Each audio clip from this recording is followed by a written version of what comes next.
table and all this crap. What, we're going to try the voice? Yeah. So tell me about the last chucker. We're sitting here at Club Fred. Tell me why you call it Club Fred first off. Well, because my name's Fred, and this is the downstairs of my house, and it's a pretty handy place to have parties. So it's Club Fred. I had someone else actually nicknamed it that, and it kind of stuck after that. And what happens if you have overnight guests that they don't want to drive all the way down to Dallas? Well, what do they get? I've got 4 extra bedrooms in the house, plus a futon and 2 or 3 big sofas, and there have been a night or two when all of them were full. But what do people get for staying here? Oh, anyone who spends the night at Club Fred gets a Club Fred t-shirt, which are specially made, and it just more or less says Club Fred on the front, and then on the back it said relax, enjoy, and have fun, which is what I want people to do when they're here. Yeah. Now, as far as the last chucker, that little sign was at Willow Bend, behind the grandstands and the box seats.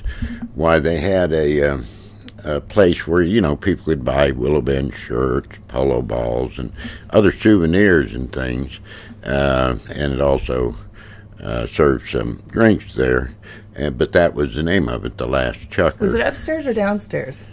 That was actually behind the grandstand. Oh. Over at the Polo that's mat. this side, So okay. that's more or less the equivalent of a 19th hole at the golf course. Yeah. Which is what the bar is often called. And then this particular print, when J.C. Penney's moved from New Jersey to Plano in the, I guess, late 80s it was, or early 90s, I can't remember. Sometime in that time frame, to kind of celebrate their coming there, why they commissioned, I believe it was a total of 6 different original paintings that were done to kind of capture the character of Plano at that time.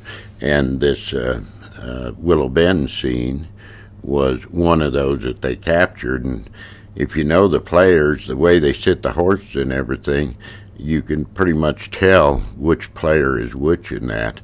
Actually, I believe Norman Brinker's right here, because that's more or less the way he pretty consistently sat a horse. This is Bill Walton. I believe this Fajudeen, a pro that played there, and Wiki Elefende, another pro, would be in that picture. So, and Preston Carter, who was one of the big patrons back then, would also be in that picture. So it's sort of interesting. This is the clubhouse. We're looking east from, if you were in the top of the grandstands, or they actually had skyboxes. Parker Road's like right here, Park Road. Park Road is, yes, to the south of this. The field ran north-south. They're riding in a southerly direction. But the clubhouse at Willow Bend was an expansion of the original barn structure. It has the classic barn angles on the roof, but that had, you know, bar, dining area, upstairs, more or less banquet rooms. So it was pretty well used. Was it like a steak and ale type restaurant? I mean, what kind of food did they serve? I mean, it was nice. Mom told me it was a good restaurant. Not probably in the quality level of a steak and ale, but a bit more variety on the menu. I mean, you get anything from chicken fried steak to chicken fried chicken to they'd have some seafood and everything. But it was a typical country club type setting. And what all did, I mean, tell me about how it got started. Was it 1973? 1973 was the first year of when it opened, and they started out with, I want to say, almost 1,000 acres that Norman Brinker and his then partner bought, and developed the club out of that. Realized back in 1973 the whole population of Plano would only have been about 8,000 people.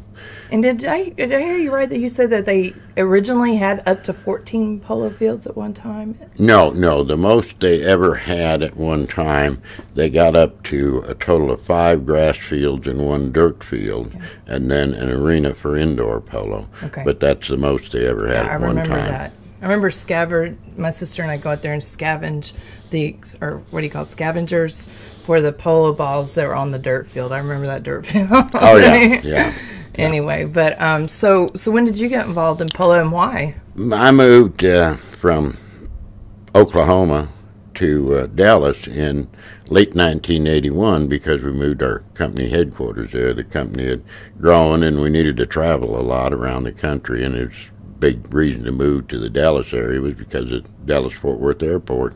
What did you do? You were an engineer? I was an engineer by background, but I was running a company which handled liquids for other people. But anyway, I got there too late for the 1981 polo season, but as my wife and I got settled in and looked around for something to belong to, really, in 1981, liquor by the drink wasn't allowed in Plano, Texas. So if you're going to live in that area, you really needed to belong to a club. And I'm not a golfer, and of course, if a club has golf, why, it pretty well rules the club. And reasonably close to where we first lived in Plano was Willow Bend Polo and Hunt Club, and Welcome Wagon gave out a free invitation for lunch over there. We went over and looked at it and thought, okay, it's got this polo, which we didn't really know what that was. It's got hunter jumper horses, dressage horses.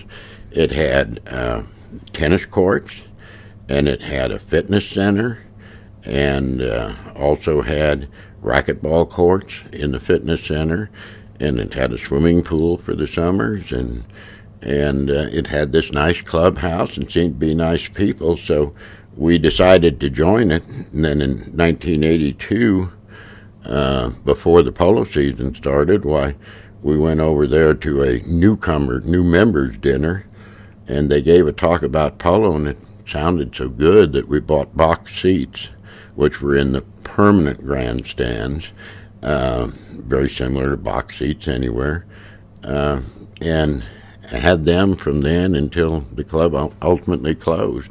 I bought box seats before we'd ever seen a polo match.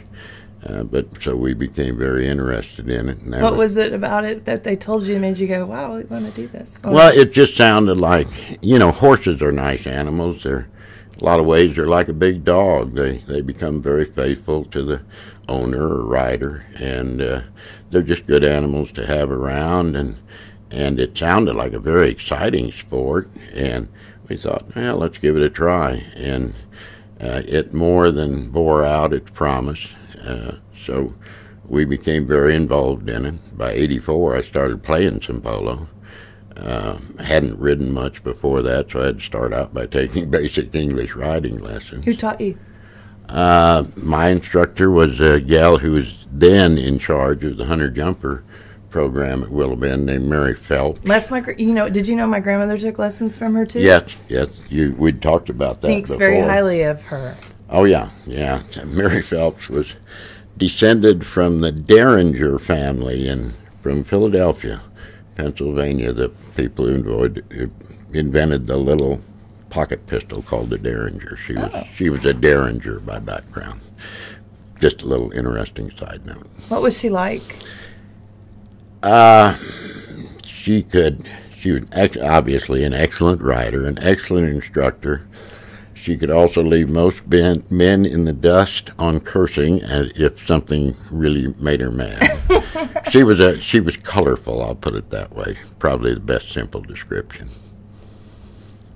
But then what was it like? What did it feel like to you when you first got out there and you're really like battling out over that ball with all those other people and horses? Well, you go out gradually, before they would ever let you pull. Carry a mallet on the horse while they didn't want you to swing it wrong and hit the horse and all those things. So you started out on Woody, and Woody was a wooden horse with a saddle on it, built in a chain link fence cage with concrete floors that had indoor-outdoor carpet on them. They were all sloped, so if you hit the ball, it would careen around on the chain link fence outer part, but it eventually come rolling back on one or other side of the horse. How do you keep it from hitting you in the head? You duck. You duck. You duck, hopefully quickly enough. There was a requirement that you wore your helmet, just as you have to wear your helmet when you play polo. Were you wearing a face mask then? No, that was more or less the pre-face mask age of polo. Okay. But you had to wear your helmet if you were on Woody and being instructed on how to hit. So that was a really good way to start, again, so you didn't swing wrong and hit a horse's leg or something like that. The horse is a big, strong animal, but his weak point are his legs. Yeah, well, I took a polo lesson last summer with Cedro Levis, a polo pro, long time, goes back to Willow Bend, as we know, a long way. But I noticed when I'm looking back at my footage of me trying to swing, I'm just doing stick and ball. But Pans were the horse I rode, if you notice, because I videoed it from my forehead. Or I tried it on the helmet first and it flopped around, so I went back again, did it on the forehead. And Panzer's constantly got her head to the left because I think she was worried that I was going to. I kind of got too close a couple times, so I can relate to what you're talking about.